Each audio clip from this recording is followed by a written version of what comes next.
बताइए भगत सिंह जी के पिता का नाम। तो सुरेश कलमाड़ी को जानते हैं आप? देखिए आ गए औकात पे अपनी, नहीं अपनी औकात पे आ गए। ऐसे जानते हैं? मैं भगत सिंह जी के पिता का नाम पूछ रहा हूँ, ये कांग्रेस के एक व्यक्ति का नाम बता रहे, बताइए। सुरेश कलमाड़ी को बताइए नाम। तुम्हें पता होगा, तुमने कांग्रेस से अलायंस किया था भाई, मुझे कैसे पता होगा सुरेश कलमाड़ी कौन है? आप पूछे राधिका खेड़ा बैठिए, पूछे उनसे कौन है वो, परंतु मुझे बताइए भगत सिंह जी के पिताजी का नाम क्या है? बिना गूगल किए, बिना गूगल किए आप बताइए। जानते हो सुरेश कलमाड़ी को? जानते हो नहीं जानते हो? बताइए बताइए, ये मुझ पे जानते हो? ठीक है बताइए। मैंने क्या व्यक्ति, मैंने नाम पूछा आपको, भ्रष्टाचार में वो तो आपको पता होगा, कांग्रेस पार्टी का तो आपसे गठबंधन था ना, नहीं पता है ना भगत सिंह के पिताजी का नाम, नहीं पता ना उनकी माता जी का नाम? जरा गूगल चलाइए, गूगल।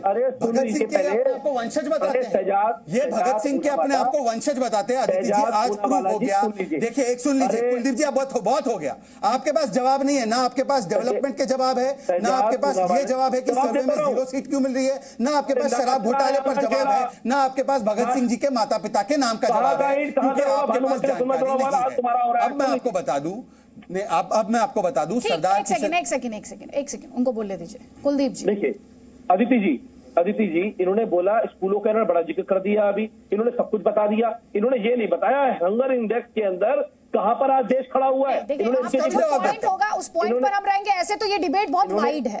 मैं चाहती हूँ मुद्दे पर, अभी राधिका जी भी 3-4 पॉइंट उठा रही थी, मैंने उन्हें भी इंटरप्ट किया था, और इसी बात के लिए मैंने शहजाद को भी इंटरप्ट किया। वो ये कह रहे हैं, कुलदीप जी सुनिए मेरी बात, शहजाद पूनावाला आपसे ये पूछ रहे हैं, जिन्हें आप आदर्श बताते हैं, उनके बारे में आप कितना जानते हैं? उनका सवाल ये है। थोड़ी देर पहले राधिका जी को भी आपने सुना, आपने कहा कि आप ये जो भगत सिंह का सर्टिफिकेट दे रहे हैं, राधिका जी ने भी कहा था महात्मा गांधी की आप बात कर रहे हैं, और उन्हीं की फोटो आप हटा देते हैं पंजाब में, तो आप तो अपमान कर रहे हैं। ये आरोप आपके ओपोनेंट्स के हैं सर, इन आरोपों पर आप रहिए और जवाब दीजिए। 40 सेकंड है आपके पास, उसके बाद राधिका प्लीज। हमने कहीं फोटो नहीं हटाई, हम जितना भगत सिंह जी को मानते हैं उतना गांधी जी को मानते हैं, जितना गांधी जी को मानते हैं बाबा साहब अम्बेडकर को मानते हैं। हमने कब कहा हमने फोटो हटा दी? हमने कभी फोटो नहीं हटाई, पहली बात ये। लेकिन दूसरी बात ये कि गुजरात आज ये जो गांधी जी की बात कर रहे हैं, या जो आज शहीद भगत सिंह की बात कर रहे हैं लोग, इनसे पूछिए इन्होंने पंजाब के अंदर क्या किया। इसकी बार पंजाब की बात करते हैं ना, इनसे उसके बारे में एक बार पता कर लीजिए राधिका जी से। दूसरी बात ये, और गुजरात की बात कर रहे थे,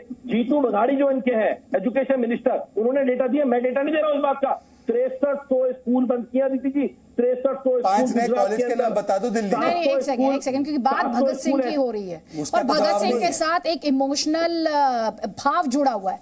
देखिए कुलदीप जी, जो तस्वीरें मैं देख पा रही हूँ, हम दिल्ली के सीएम अरविंद केजरीवाल की तस्वीर के ऑफिस की तस्वीर भी दिखा रहे हैं, उसमें भगत सिंह दिखाई दे रहे हैं, अच्छी बात है, इस पर किसी को आपत्ति नहीं है। हम भगवंत मान पंजाब के सीएम उनकी भी तस्वीर दिखा रहे हैं, उसमें भी पीछे भगत सिंह है।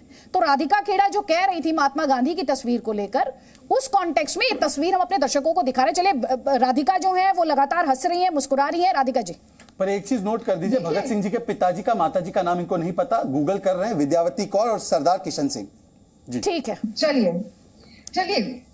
अच्छी बात है। कम से कम सियासत में जब भगत सिंह पर बात हो रही है तो उनके परिवार पर भी बात हो रही है, उनके वैल्यूज पर भी बात हो रही है। हालांकि पॉलिटिकल टूल के तौर पर उनके इस्तेमाल की कोशिश है, लेकिन ये जो मौजूदा जनरेशन है, ये जो बच्चे हैं, कम से कम इन्हें भगत सिंह के बारे में और डिटेल में जानने और सुनने का मौका तो मिल रहा है।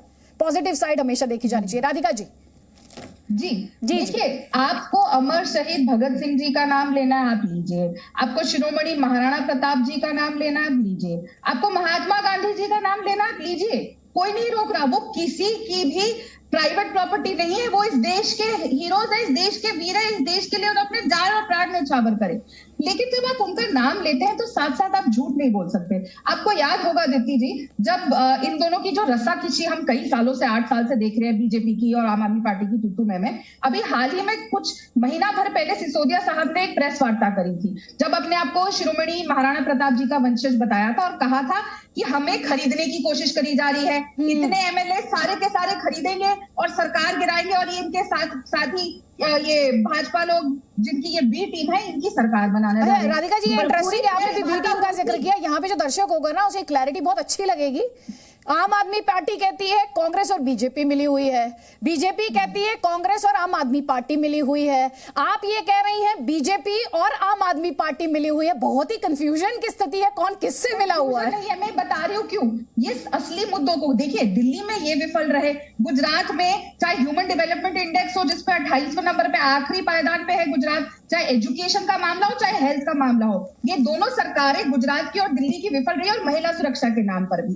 लेकिन जो सबसे जरूरी बात है, मनीष सिसोदिया प्रेस वार्ता करते हैं और कहते हैं कि हमें खरीदने की कोशिश करी जाती है।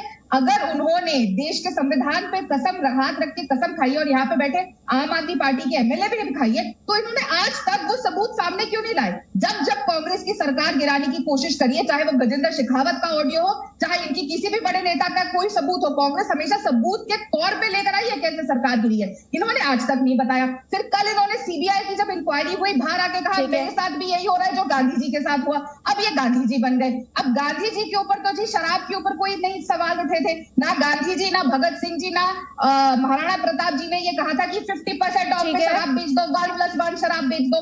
कल इन्होंने कहा कि सीबीआई ने इनको कहा है कि मोदी जी चाहते हैं कि आप सरकार करें, जो भी कहा। हाँ, और कहा कि बीजेपी में आ जाओ और दिल्ली का सीएम तुमको बना देंगे। इस पर मैं शहजाद पूनावाला से जवाब दूंगी। बीजेपी का सच बताते, ठीक नहीं, मुखौटा उतारते, बताए ना नेशनल टेलीविजन। ठीक है, मैं दोनों से जवाब लूंगी। इस पर बीजेपी को भी जवाब देना और इस पर आम आदमी पार्टी को भी जवाब देना है। लेकिन क्योंकि बार बार बात हो रही है भगत सिंह की, जिनके नाम पर सियासत हो रही है, क्योंकि करप्शन और इलेक्शन में भगत सिंह को ढाल बनाने की साजिश कहना चाहिए से कोशिश की जा रही है, इसलिए शहीद भगत सिंह के रिश्तेदारों को आज सुनना जरूरी है कि वो क्या सोचते हैं। अपना लड़ाई जो है वो पॉलिटिकली लड़े, लेकिन मत इनको शहीदों के साथ इक्वेट करो। अकेले सरदार भगत सिंह की बात नहीं है, बाकी भी जितने आज़ादी के लड़ाई में फ्रीडम फाइटर्स हैं उनके साथ भी किसी को इक्वेट ना करो, क्योंकि उनका मिशन और था। तो मुझे उम्मीद है सभी पॉलिटिकल पैनलिस्ट जो है उन्होंने सुन लिया होगा। एक कमेंट, क्योंकि तौसीफ अहमद खान बहुत देर से इंतजार कर रहे हैं, फिर उसके बाद जो सवाल उठाए गए हैं इस डिस्कशन में उन पर वापस लौटेंगे। लेकिन तौसीफ अहमद खान, एजेंसीज की जब बात की जाती है तो वेस्ट बंगाल में भी की जाती है, वहां पर भी यही आरोप लगते हैं कि केंद्र दुरुपयोग कर रहा है। अदिति जी, सेंट्रल एजेंसीज का आज इतना बदनामी हुआ है, आज उसको पॉलिटिसाइजेशन हो चुका है उसका, ये देश की जनता के सामने है और इसके लिए केवल और केवल जिम्मेदार सिर्फ केंद्रीय सरकार बीजेपी की है कि उन्होंने केंद्रीय एजेंसीज का दुरुपयोग किया। और यही वजह है कि आज अगर केंद्रीय एजेंसीज कहीं पे एक्शन लेती है तो उसके एक्शन के खिलाफ एक सवालिया निशान खड़ा हो जाता है। आज गुजरात के इलेक्शन को हम नजरअंदाज नहीं कर सकते। आप देखिए कि गुजरात के एजुकेशन मिनिस्टर जीतू वाघनी ने कल ही बयान दिया कि 2 सिलेंडर फ्री साल में दिया जाएगा।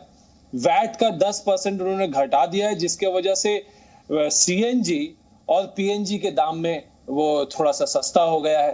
तो ये तो इलेक्शन का मुद्दा है और ये कैसा मुद्दा ये फॉलो कर रहे, आम आदमी पार्टी वाला मॉडल फॉलो कर रहे।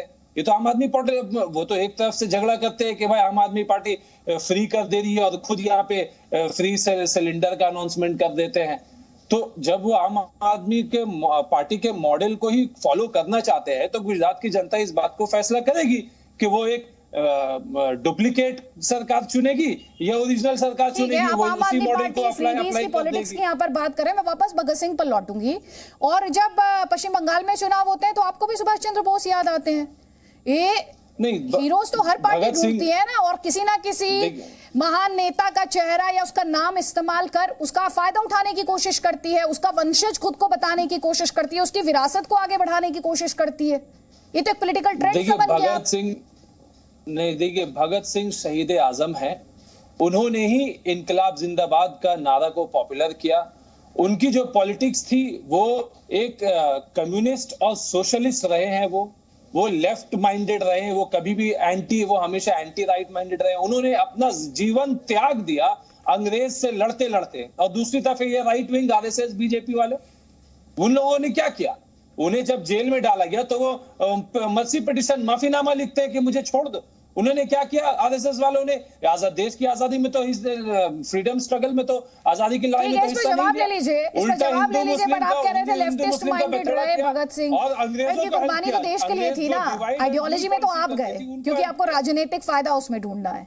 लेकिन अगर आप देश के बच्चे से पूछेंगे या देश में किसी से पूछेंगे तो बोलेंगे देश के लिए कुर्बानी दी, देश के लिए फांसी का फंदा चूम लिया।